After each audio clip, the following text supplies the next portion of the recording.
All right. Good evening. I'm Ryan Orgera, the CEO of the Sanibel Captiva Conservation Foundation, and welcome to SCCF's annual Everglades update, presented in partnership with the Everglades Foundation. And thanks to the Conservancy of Southwest Florida and Captains for Clean Water for their participation. This evening, we will discuss the indispensable Everglades Agricultural Area Reservoir, or the EAA Reservoir, as it's more commonly referred to, and why it's more critical today than it is ever. There will be time for questions, but you must use the Q&A function at the bottom of the screen for most users. This is a recorded webinar, which means that we cannot see or hear the audience, so rest assured that we cannot hear your blender or see your bathrobe. The grouping of organizations is evidence that it does indeed take a unified effort to achieve restored Everglades. The scale of Everglades restoration in time, scope, and money is staggering. It's critically important that we coordinate sustained political and scientific pressure to ensure that the Everglades do in fact function best for our communities and our shared wildlife alike. Tonight, we have a panel of Everglades champions, a collection of deep knowledge of the intricate systems and a keen awareness of the political and social ramifications of how a broken system affects our lives. Tonight, you will hear from Dr. Steve Davis, Vice President of Communications and Engagement and Senior Ecologist with the Everglades Foundation, Marisa Carrozzo, the Everglades and Water Policy Manager at the Conservancy of Southwest Florida, Captain Daniel Andrews, co-founder and Executive Director of Captains for Clean Water, and James Evans, the Environmental Policy Director here at SCCF. But before we dive into some of the details about the inner workings of the Everglades, I'd like to offer a reminder. The Everglades is not just a series of basins and canals or only a huge plumbing system. It is too a place of geographic, historical, and cultural import. It is certainly matchless. Marjorie Stoneman Douglas captured the nature of the Everglades particularly well in her famed book, The Everglades, River of Grass. So in order to pay homage to and to add a little heart to this place in all of its importance, I'm going to read a passage from Marjorie in Marjorie's own words. And yes, I'm going to read from an actual book. There are no other Everglades in the world. They have always been one of the unique regions of Earth, remote, never wholly known. Nothing anywhere else is like them. Their vast glittering openness, wider than the enormous visible round of the horizon, the racing free saltness and sweetness of their massive winds under the dazzling blue heights of space. They are unique also in the simplicity, the diversity, the related harmony of the forms of life they enclose. The miracle of light pours over the green and brown expanse of sawgrass and water, shining and slow-moving below, the grass and water that is the meaning and the central fact of the Everglades of Florida. It is a river of grass. So now, back to the Everglades Agricultural Area Reservoir. I want to set the stage for our speakers to offer you a very brief timeline of the EAA Reservoir before I turn it over to our panelists. And you'll have that there in front of you. The Everglades Agricultural Area Reservoir Project has had a long and colorful history. And while the project has had its ups and downs, it remains a critical component of Everglades restoration. Originally referred to as the A1 Reservoir, it's now one of the original 13 Comprehensive Everglades Restoration Plans, or CERP projects, rather, authorized by Congress in the WRDA, or Water Resources Development Act of 2000. As you will hear tonight, and you have already learned if you know anything about the Everglades, it is full of acronyms. In 2006, the South Florida Water Management District acquired the lands needed to construct the reservoir and begun construction on phase 1. Shortly after construction began, legal concerns were raised about water quality. And in 2008, construction was stopped while the state of Florida and the United States negotiated a deal with the state to acquire 187,000 acres from U.S. Sugar. The state of Florida moved forward with a contract to acquire U.S. sugar lands, but the recession significantly changed the scope of the purchase. In 2009, the state began working on the River of Grass planning project, evaluating options for restoring freshwater flows through the U.S. sugar lands. The planning on the River of Grass planning project continued until 2011, when it was abandoned. In 2012, phase 1 of the A1 reservoir was abandoned and construction project was converted to a water quality feature as part of the state's Restoration Strategies program. And in 2016, a series of harmful algal blooms in the St. Lucie and Caloosahatchee estuaries raised concerns over the impact of Lake Okeechobee discharges on the coastal estuaries. The event was dubbed, quote, the Lost Summer. In 2016, then Senate President Joe Negron sponsored the Legacy Florida Act to initiate provisions of the Florida Water and Land Conservation Initiative, or Amendment 1, passed by an overwhelming majority of Florida voters. Later that year, he proposed the purchase of up to 60,000 acres south of Lake Okeechobee and the construction of the EAA storage reservoir. In 2017, Senator Bradley introduced SB 10 to carry out President Negron's proposal. And in 2018, another round of harmful algal blooms that we all know too well impacted the St. Lucie and Caloosahatchee estuaries, with blue-green algae impacting the entire length of the Caloosahatchee and red tide blooms ravaging marine life and impacting our local economies. The ongoing harmful algal blooms provided the catalyst for policymakers to move forward with projects that will address harmful discharges from the lake. And in 2018, the EAA Reservoir project was authorized by the U.S. Congress. And in 2019, our governor issued Executive Order 1912 and also publicly pushed for the acceleration of the EAA Reservoir. This project remains a top priority for SCCF and our partners, and we look forward to discussing the project with you tonight. So with that, I will turn it over to SCCF's Environmental Policy Director, James Evans. Thank you, Ryan, and good evening. Ryan, appreciate the introduction and setting the stage for our discussion this evening. I also want to thank everyone for attending the program tonight, and I want to personally thank our program partners at the Everglades Foundation, the Conservancy of Southwest Florida, and Captains for Clean Water. As we all know, it takes a village and a lot of patience to keep these projects moving forward. There are ups and downs, but we have to stay the course and stay hopeful that we can keep these projects moving forward because our economies depend on it. Tonight, I'm going to provide a brief overview of the EAA Reservoir Project, and I'm going to leave the benefits of the EAA Reservoir Project to my colleagues who will be talking about the benefits to the estuaries, the benefits to the Everglades, and some of the impacts to the resources that we care about. But before I get into the nuts and bolts of the EAA Reservoir Project, I want to provide a brief overview of the Comprehensive Everglades Restoration Plan. So the Comprehensive Everglades Restoration Plan, or CERP, is all about getting the water right. The plan includes 68 project components designed to restore the quality, quantity, timing, and distribution of freshwater flows to the South Florida ecosystem, while providing for other water-related needs of the region, including water supply and flood control. CERP was authorized by Congress in 2000 and was anticipated to take 30 years to complete at a total cost of approximately $8.2 billion. Today, CERP is estimated to cost more than $20 billion, and the projects are currently scheduled out to 2029. CERP projects require a 50-50 cost share between the state of Florida and the federal government, the state of Florida being the local sponsor and the federal government with the Army Corps of Engineers being the federal sponsor. Each of the projects in the plan are designed to address specific issues throughout the water management system, and some projects will provide greater benefits to a particular part of the system based on the location and goals of the particular project. However, the Comprehensive Everglades Restoration Plan is meant to be comprehensive, and there is no single project that will solve all of the issues for the various project purposes. Each of the projects in CERP depend on one another and create synergy to provide system-wide benefits to achieve the goals of CERP. So the Central Everglades Planning Project is a subset of projects, or a suite of projects that are included in the Comprehensive Everglades Restoration Plan. And they're designed to move more water through the central portion of the Everglades. And the project encompasses the majority of the last remaining natural areas of the Everglades.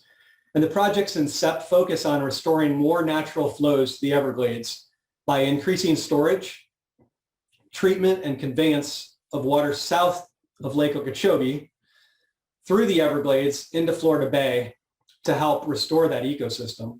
They also focus on removing canals and levees within the Central Everglades, and retaining water within the Everglades National Park and protecting urban and agricultural areas to the east from flooding.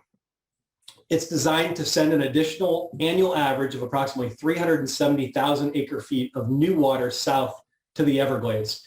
And to put that in perspective, an acre foot of water is about 1 acre of land with a foot of water standing on that. So you have to, somehow envision that 370,000 acres of water, foot water, are moving south into the Everglades as part of the Central Everglades Planning Project. Very important project. CERP was authorized by Congress in WRDA 2016, and a post-authorization change report was authorized by Congress in 2018 to include the Everglades Agricultural Area Reservoir, the stormwater treatment area, and associated infrastructure.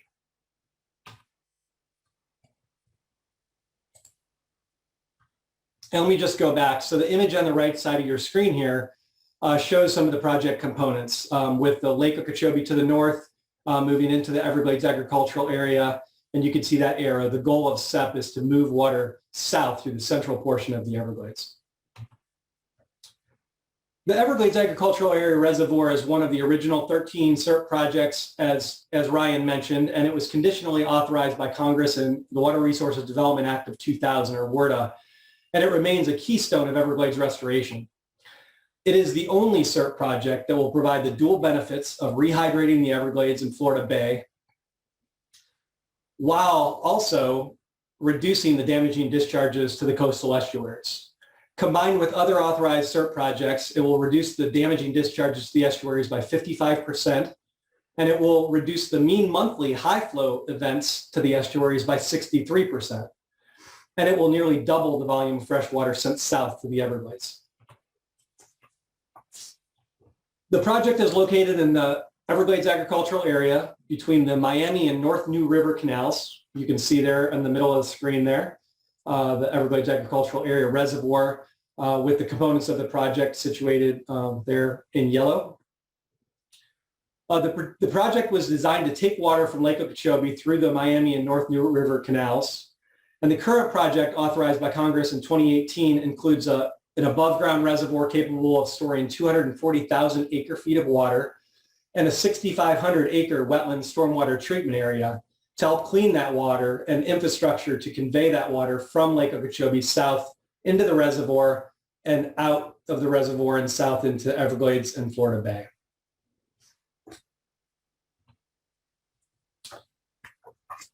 Water coming into the reservoir through the Miami and North New River canals will be stored in the reservoir. And then after leaving the reservoir, that water will then be sent through the 6,500 acre stormwater treatment area to be cleaned by marsh vegetation before it heads south into the Everglades. The A1 FEB, which is located just to the east of the A2 reservoir, you can see there with the black lines pointing from the photograph there. That photograph is an image of the A1 FEB, or Flow Equalization Basin. And that is a project that encompasses about 15,000 acres with the ability to store 4 feet of water for a total storage of about 56,000 acre feet of water storage. That is part of the state of Florida's water quality restoration strategies program, and it operates independent of the EAA reservoir.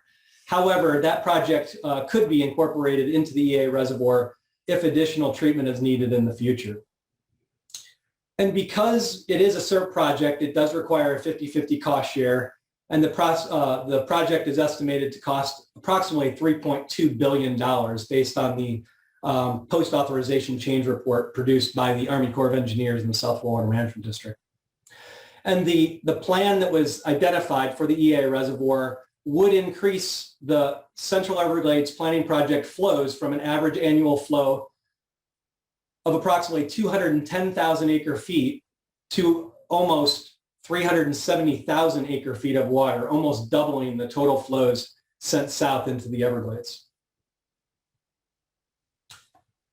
And so the integrated delivery schedule is the schedule that the Army Corps of Engineers, the South Florida Water Management District, and other agencies working on Everglades restoration use to schedule and phase projects.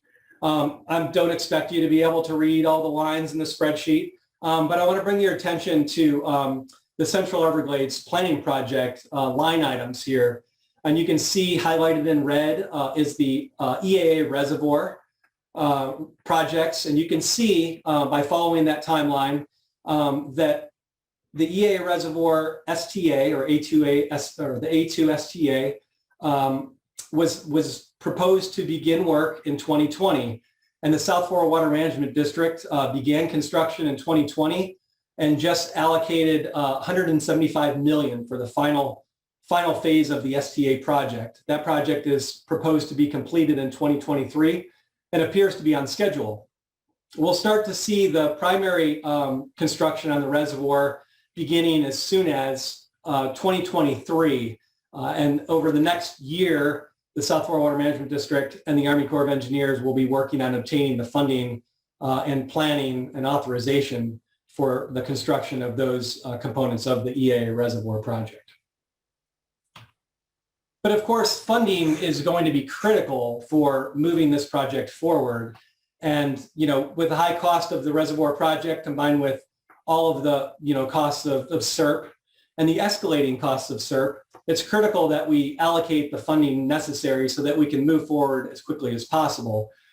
And the Everglades Foundation, as well as Sanibel Captiva Conservation Foundation and our partners at the Conservancy, captains, and other agencies, other organizations working on Everglades restoration, recently penned a letter to the Biden administration in Congress requesting to increase funding for CERP. And it's estimated that we need $725 million over the next 4 years annually to stay on track with the integrated delivery schedule. And of course, that equates to approximately, $2.9 billion over the next 4 years. And of course, that's a heavy lift. But we know that Everglades restoration provides a 4-to-1 return on the investment. So for every dollar spent on Everglades restoration, Florida's economy gets $4 returned to the economy. If I could get a 4-to-1 return on my 401k, I'm all in because that's an incredible investment and return. But we also know that by investing more money now to keep the projects on track with the integrated delivery schedule, we can actually save more than $2 billion over the lifetime of the CERP program. So it's critical that we get everybody's support to reach out to the Biden administration, to our congressional leadership, to make sure that we can get that record funding. Last year, we received $250 million in funding, which was a record level of funding for Everglades restoration. Unfortunately, if we get the same amount of funding this year, even though it's record levels, it would fall short of being able to achieve the goals set forth in the integrated delivery schedule. So, hopefully we'll have some more discussion about the budget and some of the, other issues associated with the EAA Reservoir. But for now, I'm going to go ahead and turn it over to Marisa Carrozzo from the Conservancy to talk about the benefits of the EAA Reservoir to the northern estuaries.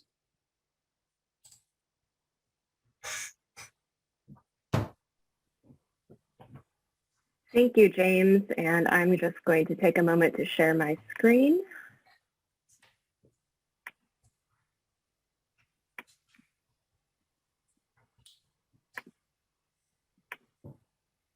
All right. Good evening, everyone. Thank you, James, for the intro, and to SCCF and the Everglades Foundation for the opportunity to participate in the panel today. Again, I'm Marisa Carrozzo, and I'm the Everglades and Water Policy Manager for the Conservancy of Southwest Florida. And this evening, I will be giving an overview of the benefits to the northern estuaries, as well as focusing on the CALOOSAHATCHEE and the benefits provided by the EAA reservoir and why reducing damaging discharges remains a top priority for the health of our communities and the unique ecosystems that underpin our quality of life and economy. So to put the benefits of the EAA reservoir project that James just described into some context, we need to remember that healthy estuaries are all about getting the right balance of clean fresh water and that mix between fresh water and salt water at that interface. And this is needed to protect critical habitats like submerged aquatic vegetation that provides food and shelter for other organisms, species like oysters, and of course, our fisheries. So even though organisms in estuarine ecosystems are tolerant of natural salinity fluctuations as the tide moves, there are optimal ranges under which they thrive. And too long in either really low or very high salinity levels or moving very quickly in extreme swings in salinity, it can be very damaging, especially for submerged aquatic vegetation, which isn't mobile and can't move to an area with better salinity. The other important contextual background to remember is that neither the Caloosahatchee or the St. Lucie were connected to Lake Okeechobee historically. It was only through the channelizing of the system over the past 150 years that the C-43 and the C-44 canals were dredged to connect the west and east coast through Lake Okeechobee. The Caloosahatchee was connected in the late 1880s or late 1800s, and the St. Lucie in the early 1900s. So that, in combination with the severing of flows south through agricultural development in the Everglades Agricultural Area and the building of the Herbert Hoover Dike around Lake Okeechobee, is the basis, along with the rest of the central and southern Florida flood control system, for the highly managed system we have today. And it leads to the high volume damaging discharges we often see during the rainy season and even occasionally during the dry season. And because the watersheds and the hydrology of these estuaries are very different, the dynamics and the water needs are also different, especially during the dry season. For example, the St. Lucie's watershed runoff is enough such that no lake releases are desirable, while the Caloosahatchee, on the other hand, often does need lake releases in the dry season to meet the minimum flows needed to protect the salinity balance in the estuary. So let's dig into the Caloosahatchee Balancing Act a little bit more. So the Caloosahatchee watershed is around 850,000 acres, which is quite massive. And during the rainy season, the watershed is also a significant contributor to freshwater flows to the estuary, in addition to Lake Okeechobee. So that can be up to 50% of the flows reaching the estuary coming just from the watershed itself. And it really depends on the rainfall dynamics of any given year. Was there more rainfall or storms impacting the lake and its watershed versus the Caloosahatchee watershed, for example?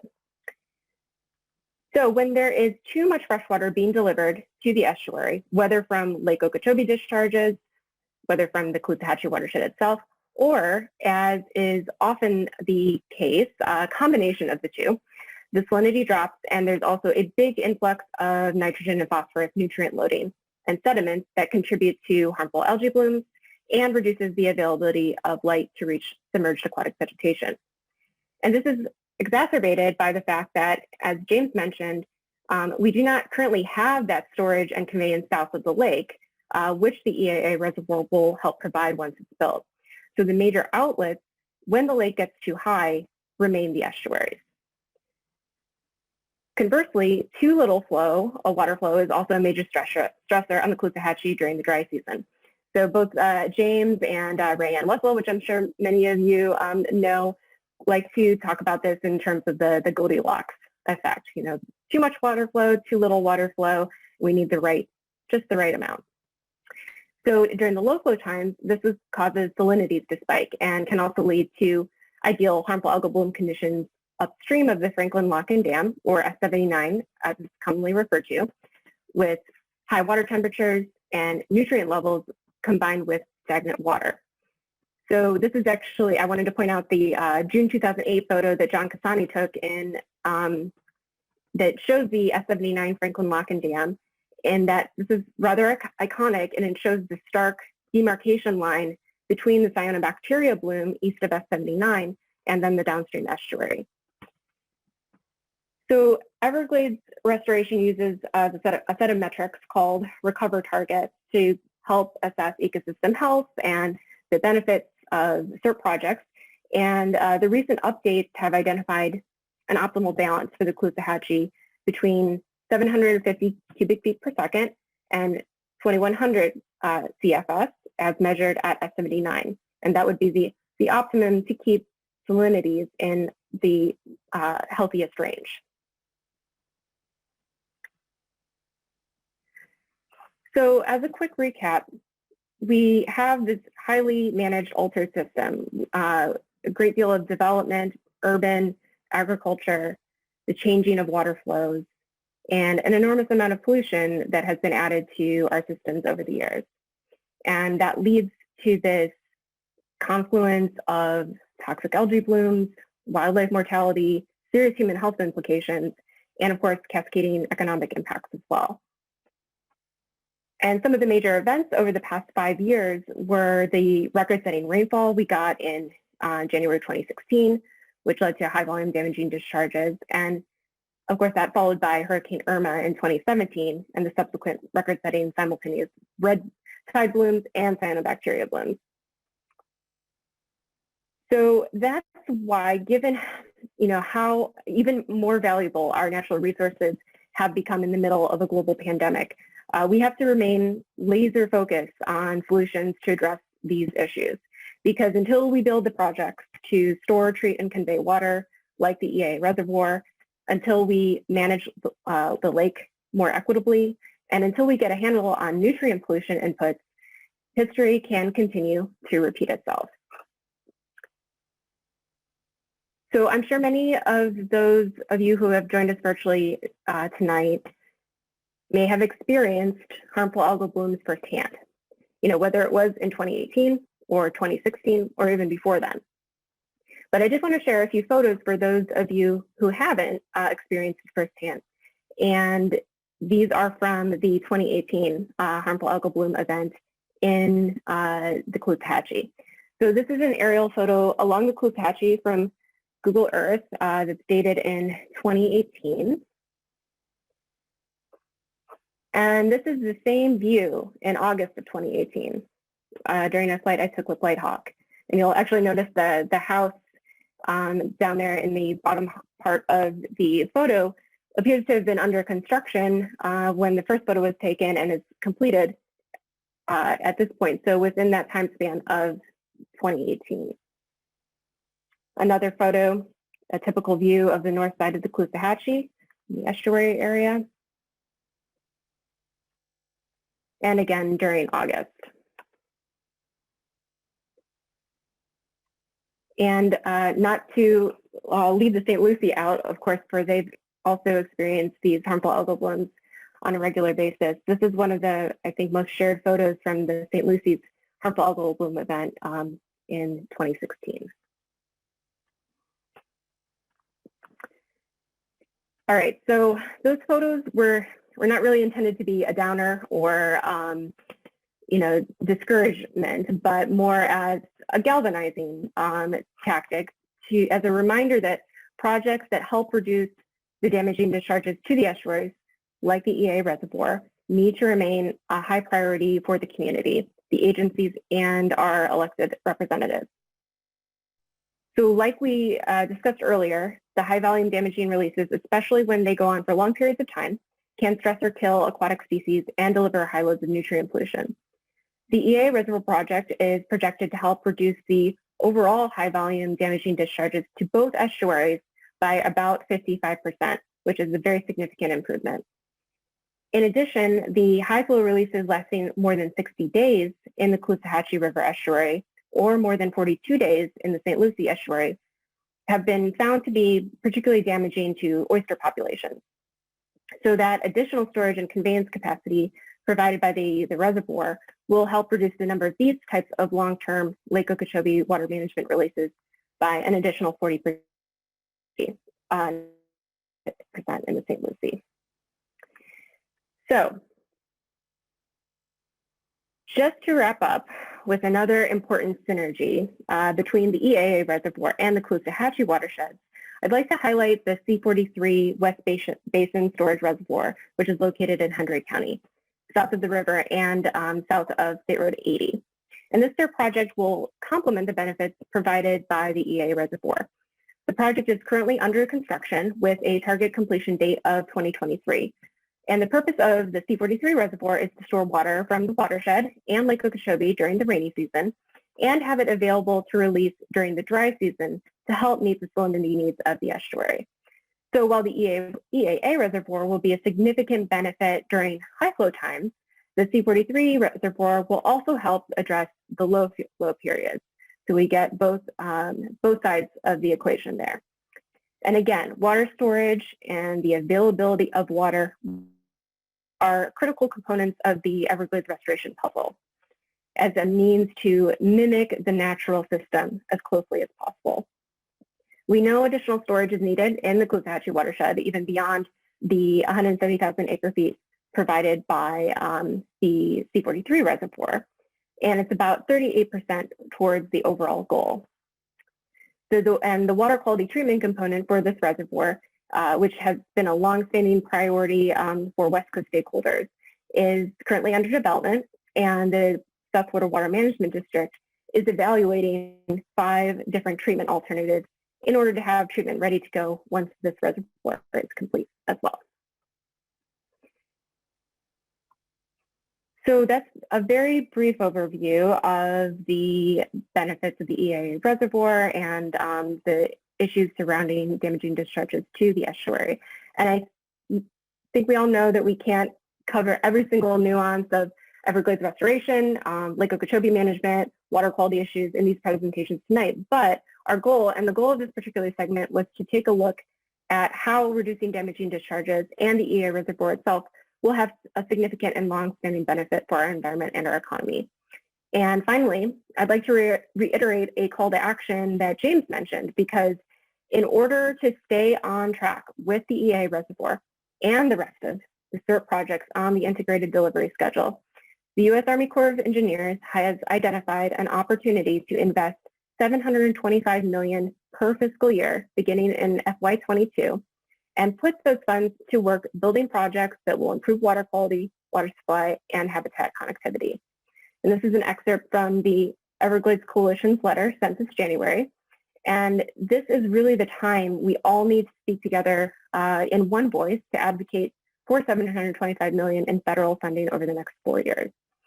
So with that, I will conclude my segment, and I'll turn the virtual mic over to Steve Davis, who will be talking in more detail about the Everglades and the benefits of the EAA reservoir. So thank you, and I'll turn it over to Steve. Well, thank you, Marisa. And I will share my screen as soon as I can.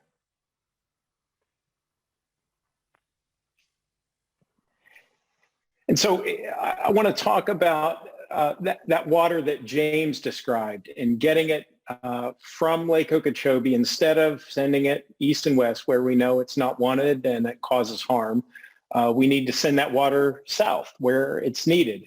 And this is one of my favorite images because it shows water coming out of a mangrove creek into Florida Bay. And that tea-stained colored water is from that. It's a qualitative indication of that water passing through the mangroves and reaching its final destination there at Florida Bay. And so when we think about what the Everglades Agricultural Area Reservoir will do by sending more water south, as the previous speakers have mentioned, it will cut those discharges to the east and west, and the reservoir itself will cut those by more than 50%. And the Comprehensive Everglades Restoration Plan was never designed to eliminate those discharges, but suffice to say, the more storage we have south of Lake Okeechobee, the more water we can send south, the more we can cut away at those damaging discharges and achieve that more natural Everglades state. So using a map that James showed earlier, that Everglades Agricultural Area reservoir is here in the red, and it has a treatment component associated with it. So as that water is pulled from Lake Okeechobee, down the Miami Canal, down the North New River Canal, and that water is then, we know it's polluted, we know it needs to be treated. We have a network, largest network in the world of water treatment marshes that are used to clean the phosphorus pollution out of that water as it runs from the lake, as it runs off those agricultural lands south of the lake, so that we can meet the water quality standard necessary to protect the habitats in the Everglades. And so if you think about it from that perspective, the more water we can send south, the more we can clean before it goes to the Everglades, and the less polluted water is going east and west. And so the habitats across the Everglades, whether it's the sawgrass marshes, the natural ridge and slough habitats that you find across the Everglades, or whether it's the estuaries, we know they are sensitive to nutrient pollution. And so the more pollution we have running from the lake offshore or running off our landscapes into the Everglades, the more impact that we're causing. And you saw pictures of blue-green algae. We know that red tide events can take advantage of those land-based sources of nutrients. In the Everglades, when we see lasting pollution, we see a transformation of these natural habitats to really nothing but cattail, which, although it's a native plant, it excludes the native plant species and eliminates habitat for a variety of species that you see here on the left. By sending more water south, we also provide for the direct recharge of the Biscayne Aquifer that millions along the lower East Coast depend upon for their water supply. So when you see water in the Everglades, that means you have a recharged Biscayne Aquifer. That means water supply for millions of users. When the Everglades dries out, we also know that it can burn, and we're also experiencing water shortages and water restrictions. If we get the water right by sending more water south again, we also restore the habitats across the Everglades. And those habitats are all based on the soils that grow and develop over time in the Everglades. This is an organic soil that develops on top of the limestone bedrock. And when the Everglades is wet, these soils build up over time as the plants accumulate. And that is a way of accumulating both elevation and carbon. And as a result, across the Everglades, we see these different habitats existing, whether sloughs or sawgrass ridges or the higher ground across the Everglades tree islands. And if you look at these habitats from above, we call this a patterned landscape. And this is what the Everglades really in areas where this is preserved, what it looked like historically. And some of you may have flown across the Everglades. If you fly across the Everglades at about 40 or 50,000 feet on into Fort Lauderdale or maybe even Miami, you would see these large tree islands offset by sawgrass ridges and sloughs.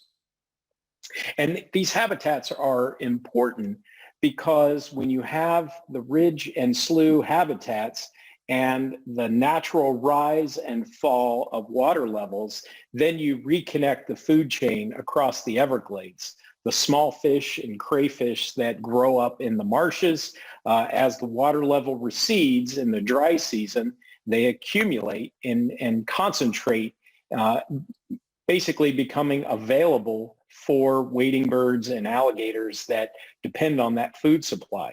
And so the natural Everglades had this sort of functionality that gave rise to those historic wading bird populations. And this is just a close-up image of what that might look like as those water levels recede in the dry season. You see a variety of wading birds that can take advantage of those food sources. Now at the downstream most end, really the finish line for that freshwater making its way through the Everglades, more freshwater into Florida Bay equals reduced stress and reduced risk of seagrass die-off, like what we saw in 2015 and like what we saw in the late 1980s and early 1990s, where overnight you go from a healthy, lush seagrass bed that supports, we know, world-class recreational fisheries, and the entire meadow of grass, tens of thousands of acres, can go belly up overnight. And then this leads to multiple years of lost habitat and degraded water quality. And overall, by reducing those discharges to the east and the west and sending that water south, we're protecting estuaries throughout South Florida. The habitat, again, that a variety of species, sea turtles, manatees, recreational sport fish, migratory birds, resident wading birds all depend on, not to mention the recreational economy, boating, fishing, that depends on that healthy habitat as well. Lastly, I want to touch on the benefits of this project, really, and achieving that dual benefit that James described earlier. By reducing discharges and sending water south, we can reduce the inequities that we see in the water management system that really favor only the interests south of Lake Okeechobee, primarily the sugar industry. And we saw this in 2020. This map here on the left shows what water conditions were in April of 2020.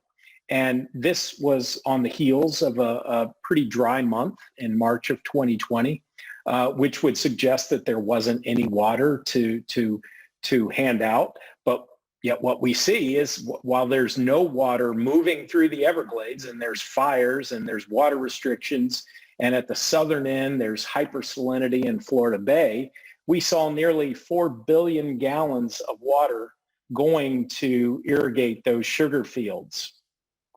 Now, we know that a month or two later, the wet season finally hit.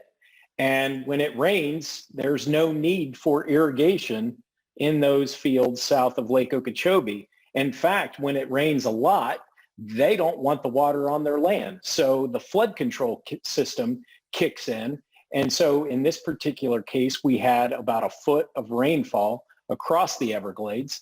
And then you add in a foot of rainfall that is being pumped off of those sugar fields and into the Everglades. And we see a very rapid rise in water levels across the Everglades. And that leads to ecological harm to those wading birds that are out there foraging in those receding marshes. Now, all of a sudden, water levels are shooting up and they experience the consequence of that. And finally, we know that when it's wet for long enough, that water, because we don't have the reservoir, because we can't store it and clean it and send it south, ultimately the discharges to the east and the west are inevitable. And so again, in each of these cases, having the storage, having that capacity to hold on to water when it's in abundance, and then to send that water south, like in April when the Everglades was on fire and needed it most, you can really see the benefits that this project provides in reducing those inequities. We also know that with climate change and our increased understanding of the impacts of climate change, having that storage, having that capacity to hold on to water and to keep the Everglades hydrated increases the resilience of the Everglades. It helps to mitigate the sea level rise induced salinization of water supply for the lower East Coast, those millions I described earlier that depend directly on that Biscayne aquifer. And these are quotes taken from reports by the National Academy of Sciences and their review of Everglades restoration progress. And they have repeatedly talked about the importance of restoration, and really with our understanding of climate change and sea level rise, the need to accelerate it. So I'll end on that note and then pass it over to Captain Daniel Andrews with Captains for Clean Water.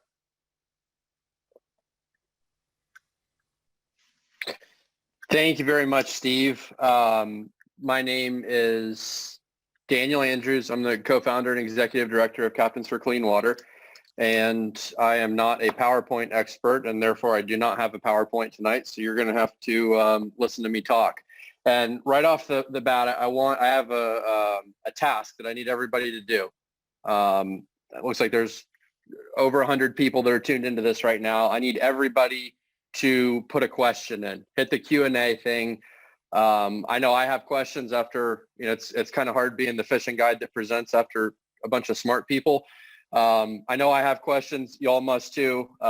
Hit the Q&A thing and get some questions fired up so that we can have a discussion and answer all your questions. I do a lot of speaking engagements, and with COVID, that's all changed. And, to me, the most fun part is always the Q&A and just hearing everybody's perspective. So please get in there and send us some questions. I grew up here in Southwest Florida in Fort Myers, and fishing was always more entertaining to me than school. And I became a fishing guide. And I kind of went through the phase of being a recreational angler, a passionate fisherman, and took it up as my livelihood. And when you spend 250 to 300 days a year on the water, you gain an entirely different perspective of the water than, I grew up here. I always thought I knew the waters like the back of my hands. But, when you're out there every single day and you see the sun come up and the sun go down more days over the water than you do on land, you become very familiar, at least if you're a decent fishing guide, you're going to become very familiar with every single impact to the estuary. And everything does impact the fishery here, the estuary overall. It could be anything from clouds to wind to temperature to rainfall. Really any change in the environment at all causes all the wildlife out there to react to it. And that's something that I never really had the privilege of seeing until I became a fishing guide and was out there every day. And from that, I started to be able to see the man-made impacts versus the natural impacts. And the natural impacts are very predictable. This time of year and even earlier in the spring and winter, you see cold fronts that come through. You have south winds and cloudy skies, and every animal out there, whether it's the birds or redfish and snook that I like to catch, or dolphins, you'll see everything out there hunting. That's when everybody's out making their living, trying to get some food before the cold front comes through. So if you're a good fishing guide or a wildlife guide or whatever it is, you can really predict what's going to happen based off that. I had always known that the Lake Okeechobee discharges were bad for the environment, but when you see all of the fish, all the dolphins, really everything out in the estuary start to react to these man-made catastrophes, you see all these animals react in a way that's very unnatural. Fish are going places that you typically would never see them.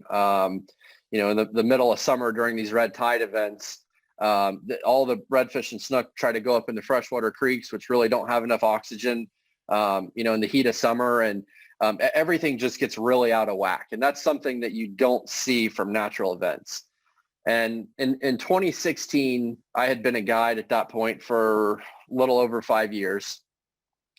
And it was the first time in my lifetime that we had a significant discharge event right in the middle of our tourist season. And I see 20 comments have come in the last couple of minutes, so keep those coming through.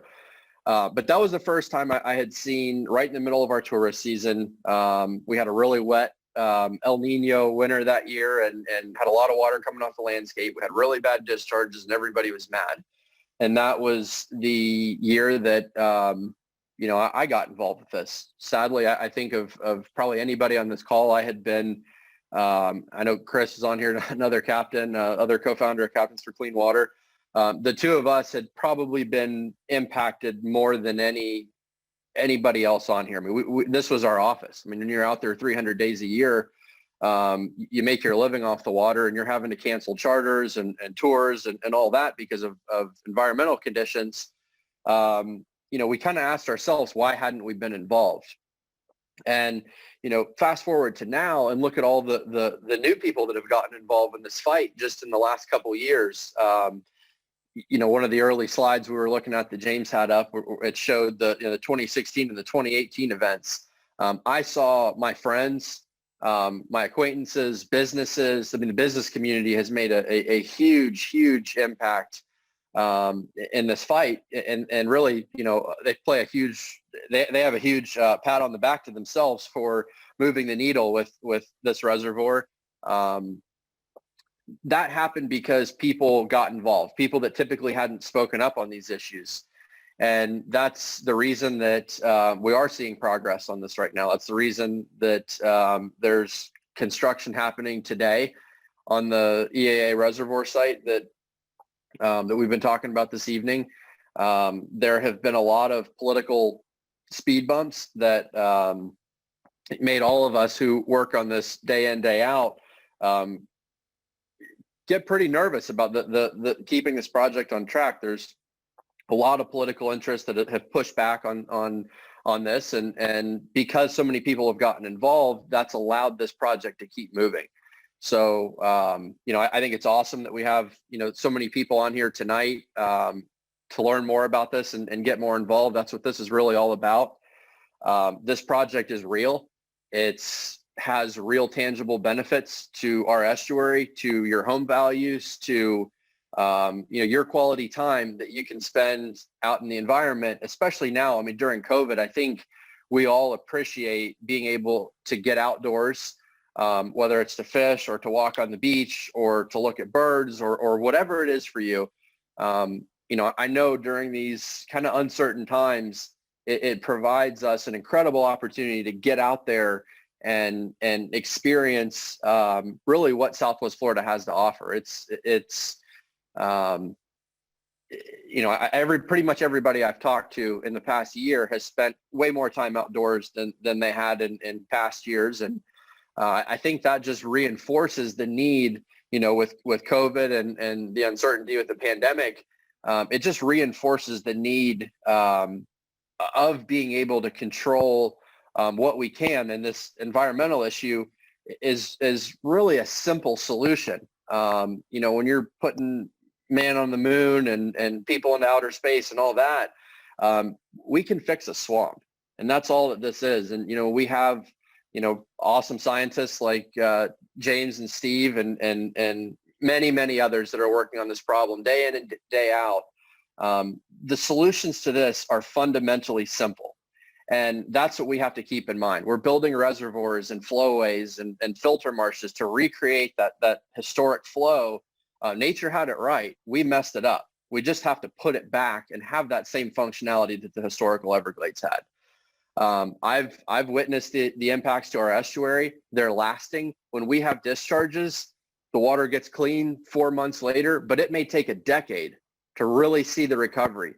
That's when a seagrass, turtle grass bed dies, like we've had in the mouth of the CALOOSAHATCHEE River in the lower part of Pine Island Sound. It can take a decade for that to really come back. Same with oysters. But what we're seeing is you have these discharge events, 2013, 2016, 2018, these massive discharge events that completely disrupt the salinity in the lower estuary. When you have those so close together, the estuary does not have the opportunity to fully rebound. Areas that were really vibrant oyster bars when I was a kid are now all dead. Seagrass beds that I was fishing 10 years ago when I started guiding are dead now. And that is what we need to fix.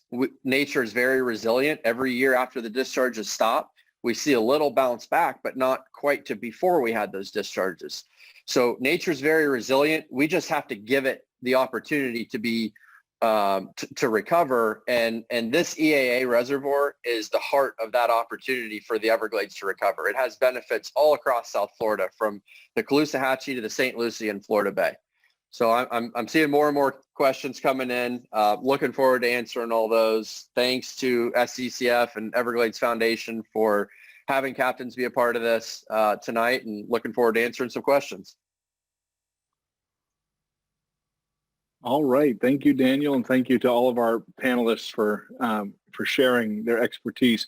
We have lots of great questions. Thank you, Daniel, for getting folks to get excited about this. I want to start with something that we've seen in the media and that a few folks have asked here tonight, and we can start with James and Steve, and maybe this is a question for everyone. But media coverage has shown that there is there's a bit of a political fight between projects north of the lake and the EAA reservoir for funding. Is that a fair characterization? What do we need from our politicians? And what is the important difference between the projects north and south of Lake Okeechobee? You want to start that, Steve? Well, thank you for that. So in thinking about storage, and the comprehensive Everglades restoration plan was largely based on storage, because we were, talking about restoring this ecosystem that was connected from Orlando down to the Florida Keys, was now disconnected. That large agricultural area south of Lake Okeechobee is no longer part of the ecosystem. And the Everglades overall has been reduced by 50%. So storage, we know, is an essential component and really at the heart of the comprehensive Everglades restoration plan. And it's the only way that we can deal with the 5 feet of rainfall that we get in South Florida, and to use that water in a way that has the greatest benefit to the environment. The only way you can do that is with storage. So having said that, there's storage around the lake in the comprehensive plan. But as James said earlier, the storage south of Lake Okeechobee is really that's how restoration is done, with storage south of the lake, because what it does is provides that dual benefit of cutting those discharges, allowing to also manage the lake in a way that's beneficial for the ecosystem itself, and at the same time delivering those benefits back to the Everglades. That's the, I've referred to it as, the Back to the Future analogy. It's that thing that makes the car go back in time. It's the flux capacitor, if you recall that from Back to the Future. That storage south of the lake is the project that does that. Whereas storage north of the lake, it provides some water supply benefits and helps with the lake, but it really does nothing for the ecosystem south of Lake Okeechobee, which is the Everglades. Everglades restoration should involve some benefits to the Everglades. So that's why we've been advocating and pushing for this project south of the lake. We know the benefits that it delivers in cutting discharges, sending enormous quantities of water south of Lake Okeechobee. James mentioned 370,000 acre feet of water. To put that into perspective, 370,000 acre feet, it's hard to understand 370,000 acres with 1 foot of water. Imagine 1 acre with 370,000 feet of water on top of it. It's the same thing. A football field is about 1 acre. Imagine a column of water extending from a football field 370,000 acre feet into the sky. That's 70 miles. That's in space. So that's the amount of water that this project helps us to re-deliver back to the ecosystem. That's why it's so important. And Ryan, if I could just add, so of course the project north of the lake is primarily a water supply project, and of course there are a number of projects in CERP that aren't specifically ecosystem restoration projects. And again, all of these projects work together in a comprehensive plan to provide synergies with one another. So we know we need storage north of the lake. We know we need that storage and treatment and conveyance south of the lake as well. And we know we need that storage and treatment within our own watersheds as well, as Marisa indicated. But I think instead of pitting the projects against one another, we need to recognize the benefits of all of them working together and move forward with a plan that gets all of the projects completed in a timely manner. Thanks. So Marisa and Daniel, someone asked a shade of this question that I think is actually really helpful. So, for instance, in the Senate, the chair and the ranking member of the Environment and Public Works Committee, one's from Delaware, one's from West Virginia. The appropriations, the same thing, Vermont, Alabama. How do we make this argument to powerful members of Congress that are not from Florida, that this is not just about Florida, that this is a benefit to the entire nation? Whoever wants to start. Well, this is America's Everglades. This is an ecosystem unlike any other in the world, and it has a significant implication for how we restore and go forward on other major restoration projects throughout the country. You know, what we do in the Everglades is going to set a model and a bar for other areas throughout the country. And so we need to set that bar high, and we need to do it well so that in the future, as we're looking at how do we restore the Great Lakes, how are we restoring the other major ecosystems in America, that the Everglades is that model and we can do it well.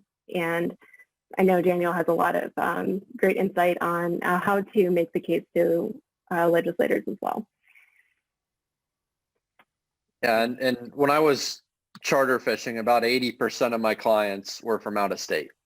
And if you drive around this time of year in Fort Myers or Naples or a lot of areas in South Florida, you're hard pressed to find a Florida license plate between all the out of state plates. And people come down here because they appreciate the environment, they want to get out and they want to enjoy it. And as Marisa said, the Everglades is a national treasure. It's America's Everglades. And a commitment was made over 20 years ago for the state and the federal government to make an investment in that national treasure. And since then, it's gotten more expensive. The price of all these projects are going up. And we have to make that investment now to make good on a commitment that was made over 2 decades ago, because it's not something that's just enjoyed by fishermen or just enjoyed by Floridians. It's something that's enjoyed by all Americans, and that's something that we want to pass along to the next generation. So we make that investment now, and we take care of our environment here. We'll take care of our $70 billion a year tourism industry that's supporting tourism is Florida's industry, and although it's a bunch of mom and pop businesses, it's not all big special interest groups that can't afford to lobby. It's really up to every single one of us, whatever stake you have in it, whether it's your own personal enjoyment or your small business that depends on clean water. It's up to all of us to carry that message to Washington and let our representatives know that Florida is important to every American, and it's something that we want to keep for future generations. Ryan, could I also add? Sure. Add to that within this footprint, we've got 4 national parks. We've got 14 national wildlife refuges. We've got an administration now that's made climate change a priority.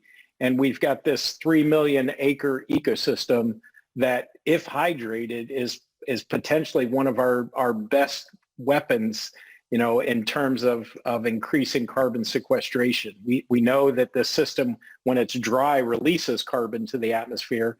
And by rehydrating it, we know that we achieve all these environmental benefits, we achieve the economic benefits, but we also achieve these benefits in terms of fighting climate change. I think that's a really important point. Thanks, Steve.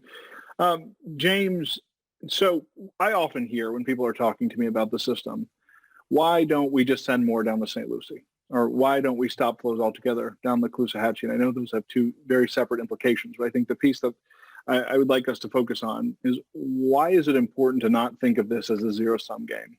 Why is it important that the East and West work together rather than point fingers? So again, the CERP is the roadmap to restoring our ecosystems. And currently we're working on what's called the Lake Okeechobee System Operating Manual, which is the next iteration of the Lake Okeechobee regulation schedule and how we regulate water levels within Lake Okeechobee. And so in that schedule, that specifies the volume of water that we can send to the estuaries with the St. Lucie on the east and the CALOOSAHATCHEE on the west, or south when we have opportunities to move that water south into the stormwater treatment areas and water conservation areas. But unfortunately, you know, our systems are very different. The St. Lucie doesn't want water at all, where the CALOOSAHATCHee, you know, needs just the right amount of water during the dry season, and during the wet season, you know, we want to reduce that flow so that we're not being deluged and seeing harmful impacts to the estuary, as Marisa, you know, eloquently, you know, described in her presentation. And so, you know, it's not about, you know, pitting one coast versus another or trying to force one part of the system to take water. It's about trying to get these projects like the EAA Reservoir completed so we have that conveyance capacity south, which we don't have right now, so that we can get that water to the Everglades during the dry season, especially during the late dry season when they need it. And then it provides additional capacity in the lake so that we don't have to force water to the St. Lucie. So what is if the EAA reservoir, as we all believe on this panel, and I think most on this Zoom, that it is critically important, help folks understand what is the biggest hurdle to getting us to the finish line with the reservoir, and also what they can do as individual citizens. Many people have asked here, what can we do? And I can speak for SCCF, and you all should speak for your organizations, but you should absolutely sign up for our action alerts and whatever are the equivalent for our partner organizations here, because when something does come up, we all track it and we all help you contact your elected officials. But let's talk specifically about the reservoir. What is the most critical piece that could get in the way? And any one of you, how about, you want to start, Marisa, since you smiled? Sorry. It doesn't seem like a fair way to pick somebody. I'm going to keep a poker face from now on. Biggest hurdle. Well, we know that the stormwater treatment area is now under construction. We have authorization for this project. So we have got to keep the political will and the funding to complete this project in a timely manner. So right now it's scheduled for completion on 2027, and we need to keep that momentum going. The biggest hurdle, I think, would be to, stop building it, or, divert attention away from this really critical project at this time. We know that we can walk and chew gum at the same time, as we like to say, so we can keep going on other projects as well. But this one in particular, we need to keep that momentum going. Anyone else want to add to that? Sure, I'll take a stab at that. I think there's two things really. You have the federal funding component, as Steve pointed out in his slideshow. I mean, it's in order to keep these projects all moving, we need to see a huge spike in federal funding over the next couple of years. And then the other thing, just to kind of talk more about what Marisa was saying with political will, we've been here before where, this project was started, then stopped. It was a huge fight in 2017 in Tallahassee to get SB 10 passed, authorized and funded the state's portion of the project. And then again, a year and a half after that, we ran into an issue where the old South Florida Water Management District Governing Board voted to renew a lease back to the sugar companies, and that if that action hadn't been overturned, that construction happening out there today wouldn't be happening at that pace. And those speed bumps, if you will, without people, a speed bump can become a roadblock. So it's, as Ryan said, you have to stay engaged. You have to, action alerts and educate yourself, make it a part of your daily life to check in and see this is something that does impact your daily life. And it's your responsibility to learn about this. It's not always fun, but take the time, SCCF, Everglades Foundation, captains, Conservancy, go to the website, sign up for the emails, and just make it a point to hammer this in, pick 5 of your friends and just annoy them with this information. That'll force you, if you're doing that weekly, that'll force you to have to stay up to speed. And the more people that we can get at any given time that are paying attention to these issues, that prevents the next speed bump from becoming that roadblock.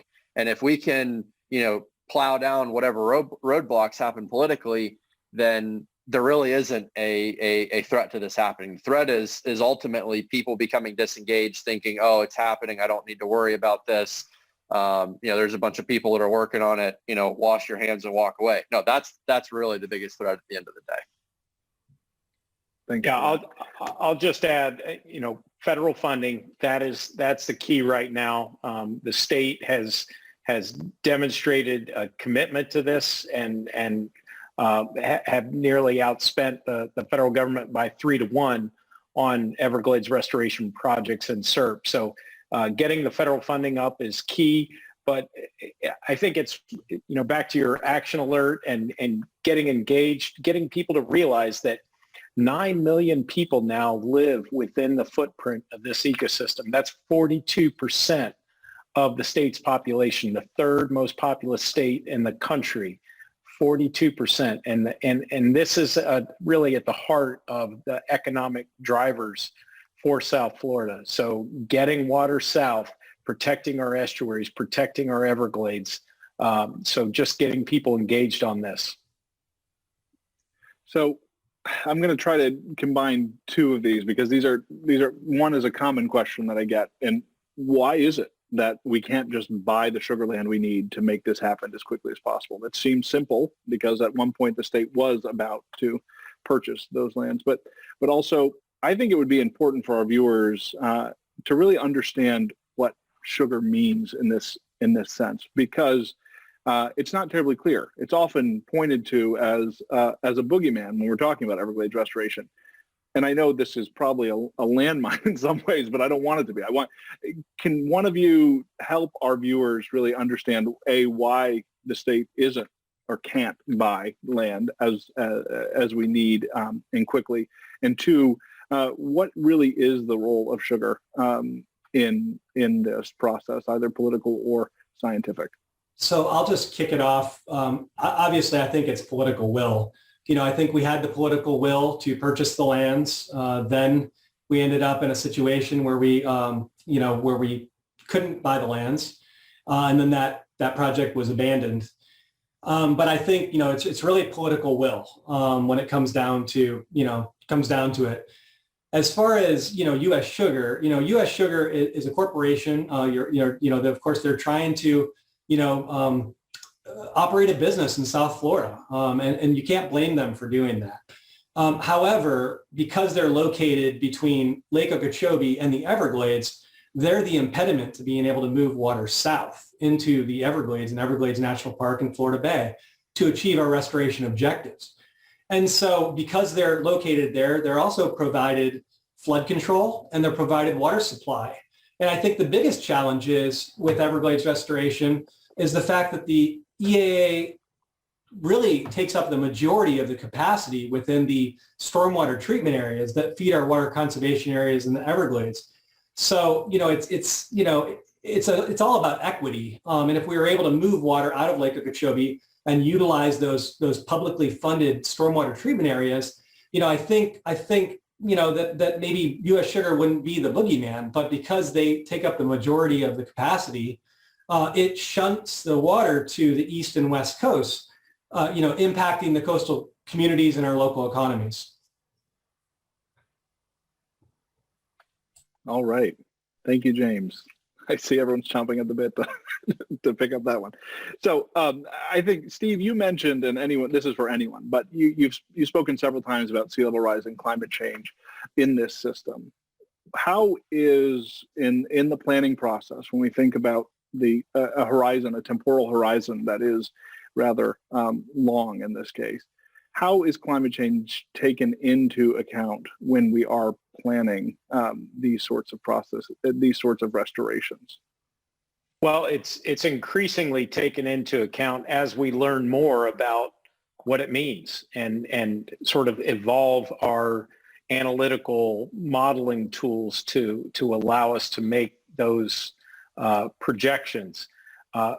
In addition, it takes science and understanding of how sensitive our environment, our Everglades, is to these changes that we're experiencing. So increased saltwater intrusion into the Everglades. Most people would think, well, that just means we'll get more mangroves. And what we're learning through science is that that's not the case.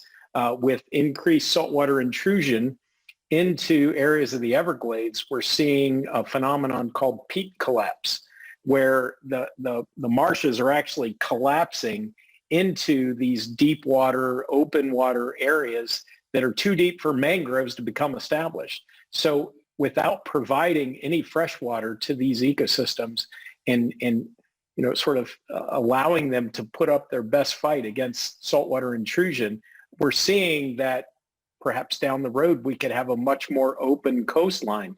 And so I just raised that particular example because science is really at the heart of understanding what impacts the ecosystem will be facing. But we do know that sending more fresh water into the Everglades, as was acknowledged by the National Academy of Sciences, is really one of our best weapons in this fight of climate change and sea level rise. But as we're planning these projects, the reservoir in the Central Everglades plan is a good example. We're starting to see more of an understanding of climate change and sea level rise, and being able to model the benefits of that with restoration that's occurring. Because when the comprehensive plan was passed back in 2000, we didn't have that understanding. We certainly didn't have those analytical tools to aid us. Anyone else? All right. So I'll just add to that, Ryan. Sure. Please. So in the CALOOSAHATCHEE, of course, with climate change, we're going to see, saltwater intrusion impacting the estuary as well. So what that's going to mean is we're going to have to increase the volume of water that's delivered to the estuary to maintain the salinity gradient throughout the estuary. So as that saltwater intrusion pushes upriver, we may have to double the volume of water that we're sending to the CALOOSAHATCHEE estuary, so that salinity wedge doesn't push up against the Franklin Lock and Dam, which is a structure that creates impingement with some of the organisms, and it truncates the low salinity zone for many of our economically and ecologically important finfish and shellfish. So as we see the impacts of sea level rise, we're going to have to really look hard at whether or not the projects that we're designing for Everglades restoration, whether or not they're actually going to meet the goals in the end with climate change and sea level rise. Thanks for that. And this can be for anyone who'd like to talk, because we have several questions about deep injection wells. Why are they a part of the system, need to be a part of the system, do not need to be a part of the system? What is your organization's views on the utility and location of deep injection wells? So I want to take a stab at this, Ryan, and I also want to pivot back to a couple of questions ago when you were talking about the sugar industry. And I think, they're really the entity that's behind pushing the deep injection wells. I think it's a solution that may work for them. But I mean, the deep injection wells, I think, have a lot of unknowns operating at the capacity that has been suggested. So I think, again, the sugar industry, their influence in Tallahassee is massive. I mean, during the SB 10, looking at our, couple of conservation groups up against, 70 of the best, 68 of the best lobbyists, up there, I think that idea has really been pushed by them, because it's a benefit that doesn't, they see it as a benefit because they don't really have to make changes to their practices, which, as Steve said, that and James as well, they take a lot of water supply out of the lake, and when that lake is managed high, it causes a lot of discharges. But I think the potential unknown consequences of those deep injection wells is something that we really need to pause and understand. Throwing away all of that water that's desperately needed for environmental supply and a growing population in South Florida That's something that at Captains for Clean Water, we're not supportive of the deep injection wells. And that is the deep injection wells drill down, I believe, about 4,000 feet and push that water into the boulder zone, which is different from the ASR well projects north of Lake Okeechobee. I think we have, cautions and concerns when it comes to the ASR. And again, we want to learn more about them before we would explore really a full-scale implementation, from potential pulling arsenic back up, contaminating the water with salt water. There's a lot of unknowns about the ASRs, but the deep injection wells, it just gets rid of that water permanently. And we're just, it's, to me, I look at things from a natural perspective, and the aquifers in Florida are the reason we're alive here. That water for eons has trickled through the limestone, filtered out. We pump that up through wells and drink it. Once we start playing Mother Nature and forcing all that water down there in places where it really wasn't intended to go at that rate of speed, that should be a science-driven discussion. And I think right now we're seeing it as more of a politically driven discussion. Ryan, if I could just chime in as well. Please. So, ASR has always been an important component of CERP, primarily because we weren't able to balance the water budget without ASR wells. So there were over 300 wells proposed in the original CERP plan, and that's been scaled down significantly because of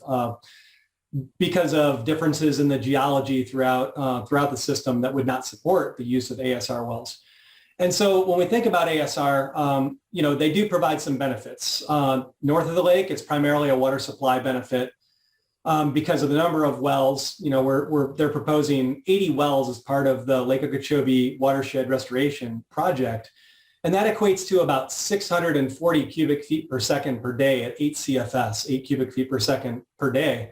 And so when you look at the flows that we receive on average during the wet season, for example, in September of 2020, we saw flows coming in from the north of 10,000 cubic feet per second. So when you compare that to the volume of water that could be put into an ASR well on a daily basis, you just don't get there. So it doesn't provide those benefits. And of course, that comes at risks to the aquifer. But they are different than deep well injection, which of course that water's lost forever.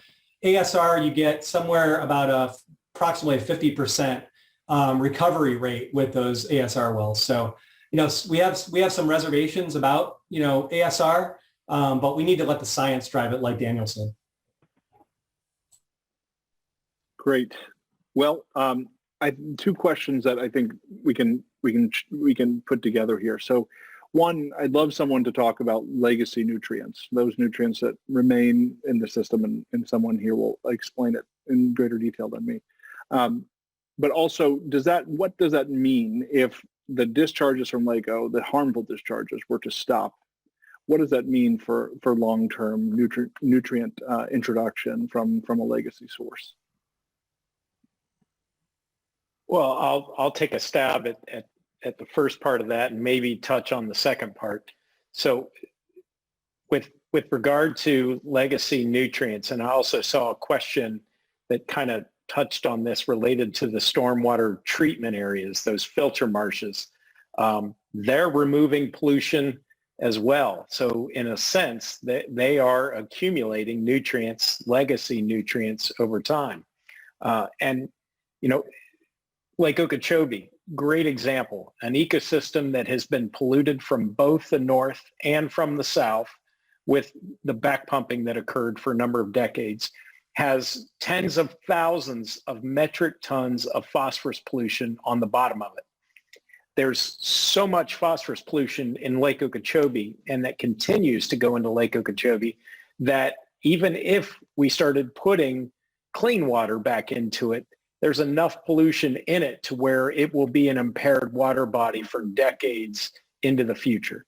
So it's a problem. And the best solution for dealing with the phosphorus pollution problem in Lake Okeechobee is by sending that water south. We can clean it and manage those stormwater treatment areas in a way to where we can remediate phosphorus as needed over time, and then send that clean water to the south. That also eliminates those discharges that aren't wanted during the wet season to both coasts.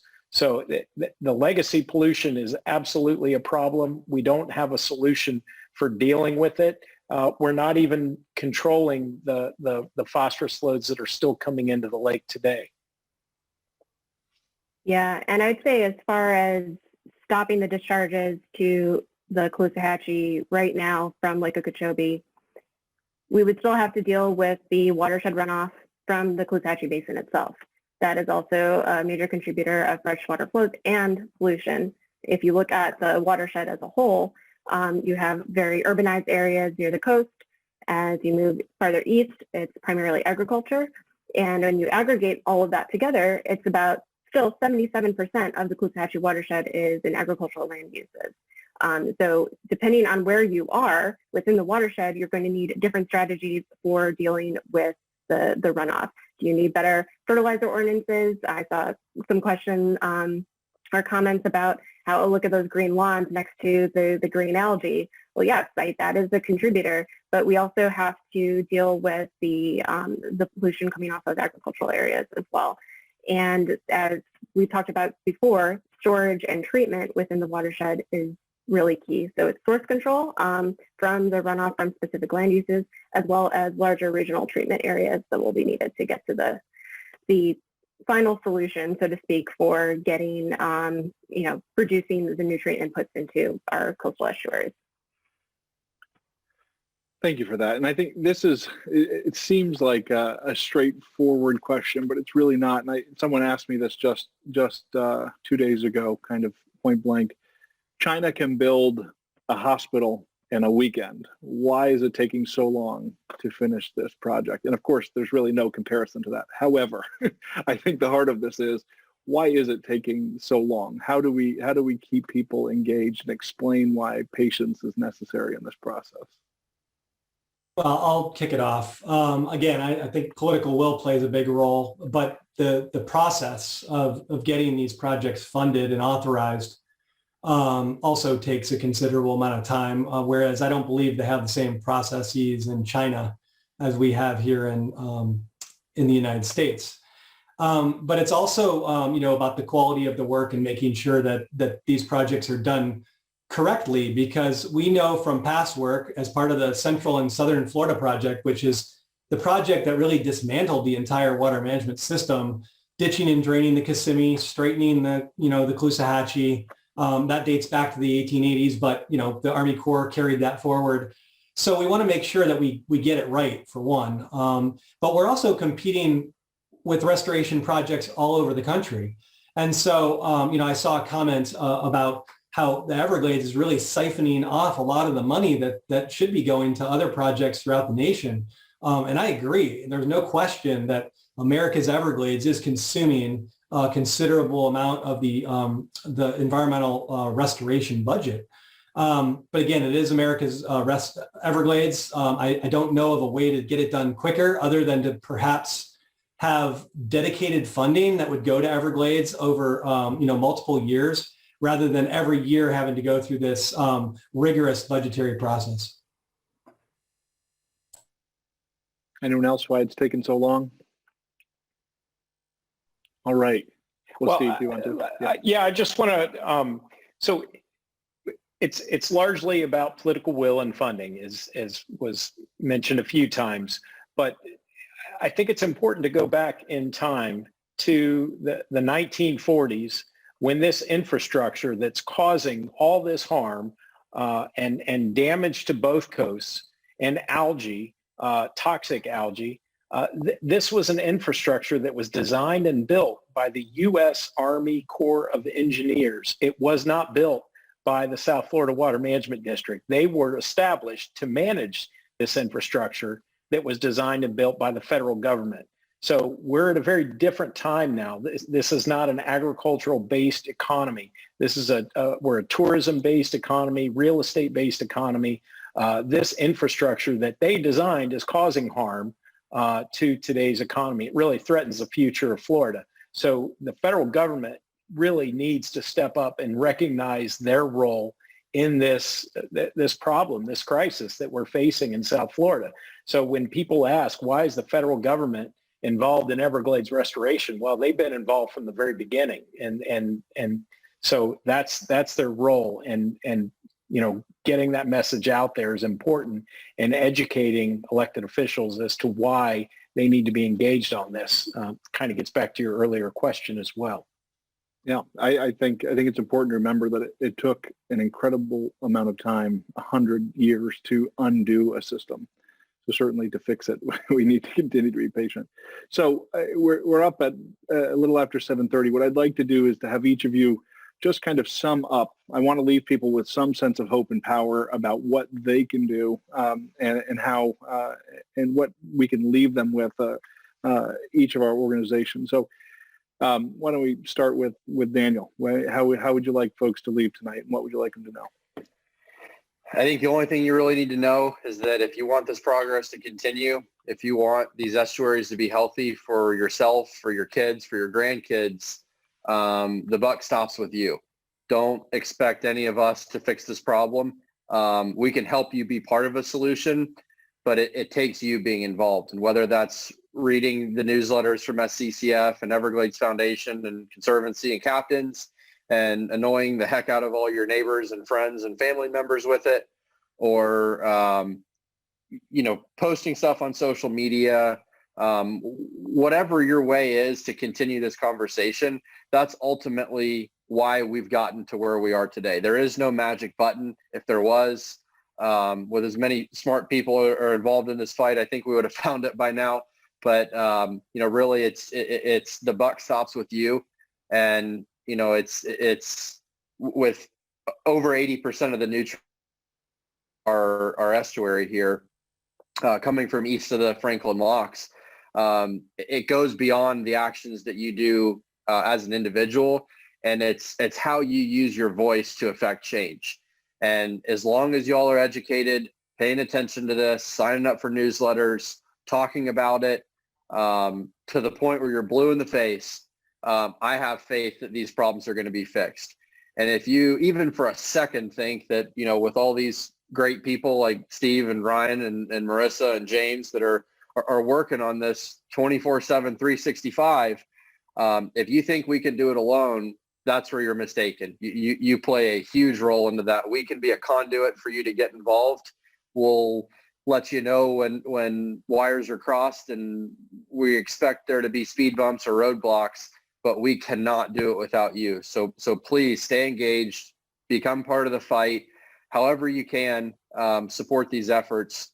We need your help, and with your help, we'll get this fixed. Thanks, Daniel. Marisa, you want to go next? Sure, it's always hard to follow Daniel's calls to action, but I will just add that this is a unique confluence of events that we have right now. We have record funding at the state level, we have record funding at the federal level, and we are calling on an even bigger increase in funding. We've got many Everglades restoration projects over the next couple of years that are going to be in the implementation phase and the construction phase. We're hopefully looking forward to ribbon cuttings and even more groundbreakings over the next couple of years. So we're going to start to see all of these projects in various stages moving forward, and that's why we need that much money in order to ensure that they can all stay on track. And Daniel said, and as everybody else said, getting involved, signing up for action alerts, making sure that your elected representatives understand that this is a priority and it needs to remain a priority. One other resource, I did notice there was a comment about, where do we get the verbiage or the talking points? Well, that's through the action alerts. You can also look at the Everglades Coalition website. We have posted the letter that we sent to the Biden administration asking for the $725 million annually, and you can look at that, pull information from there, and create your own letters and emails to your elected representatives. So stay involved. We'll do it together. Steve? Well, I I'm optimistic. Having been involved with this, as a scientist and now with the Everglades Foundation for the last 12 years, I've seen the progress. So I've seen us get over the hump to where now we're actually going downhill with Everglades restoration. Projects are nearing completion. Tamiami Trail, Picayune Strand. We've seen what Kissimmee River restoration can do. C-43 on the west coast, C-44 on the east coast. Those projects are making progress. Groundbreaking of this reservoir that we focused on tonight. So I'm optimistic there. We've got a governor who's committed to this and committed the funding to really move this in an expedited fashion, prioritizing this reservoir project and having a water management district now who's laser focused on this issue and having a governing board that's committed to seeing these projects built and taking great pride in really advancing Everglades restoration. So for all those reasons, I'm heartened and people should be paying attention and talking to their neighbors and letting their elected officials know that this matters to them. Thanks, Steve. James, you want to add? Thanks, Ryan. So I would say, vote for restoration. Your vote matters, and who you vote for. I would, when you go to the ballot box, make sure you're voting for people that support restoration and the projects that you support. We can't wait for the next harmful algal bloom to hit our coast, to take action on these issues. We need to do that now while conditions look good. Right now, we're receiving optimal flows, but in a couple of weeks or a month, we could be receiving harmful discharges. So we need to keep the pressure on our legislative representatives. Like Steve indicated, a great example of seeing your vote matter was Governor DeSantis being elected, running on a platform to improve water quality in the coastal estuaries and the Everglades. And of course, appointing a new governing board. And I want to give a shout out to our own Chairman Chauncey Goss, who has done an incredible job of leading that organization and expediting projects like the EAA Reservoir. But we can't let our guard down. We need to work with our legislative representatives, even those that we don't agree with. And we need to, get these projects moving forward and continued funding, because we can't afford to go back to the timeline that you showed at the beginning, Ryan, where we start and stop these projects. They have to keep moving. Otherwise, people are going to get funding fatigue, and we're not going to be able to complete these projects. So. Well, thanks. And I want to thank all of you for participating tonight and for your really, really important work and your important statements here. I think a lot of people will leave this tonight really feeling like they've understood a piece of this really complex puzzle much better. I think what you all should take from this, in my opinion, is that you have 4 groups working together, and we are 4 of many more. And really, we're rowing in the same direction. We all require the exact same outcome, that we need healthy waters, we need healthy Everglades for our future economic and otherwise. So thank you all very much. I want to thank all of the elected officials who are on this call. I think it's incredibly important that you attend and that you've taken the time to learn these issues from 4 groups united in this front. So thank you all. Have a good evening. Stay safe.